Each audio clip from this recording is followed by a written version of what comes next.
আল্লাহুম্মা ইন্নী আসআলুকা বিআন্নী আশহাদু আন্নাকা আল্লাহ লা ইলাহা ইল্লা আনতা লা ইলাহা ইল্লা আনতা আল আহাদু আল ফরদু আস-সামাদু আল্লাযী লাম ইয়ালিদ ওয়া লাম ইউলাদ ওয়া লাম ইয়াকুন লাহু কুফুয়ান আহাদ। এইটা পড়ে একজন সাহাবী আল্লাহর কাছে একটা জিনিস চাইলেন।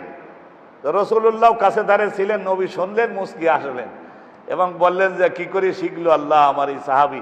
রাসূলুল্লাহ বললেন, আল্লাহর কাছে সে প্রার্থনা করে বসেছে ইসমে আজম পড়ে, তার দোয়াটা এখনই আমি আকাশে দেখলাম কবুল হয়ে গেছে। ইসমে আজম এইটা আপনারা মুখস্থ করবেন, পড়বেন, আল্লাহর কাছে সাহায্য চাইবেন। বাংলাদেশের হেফাজতের জন্যও দোয়া করুন।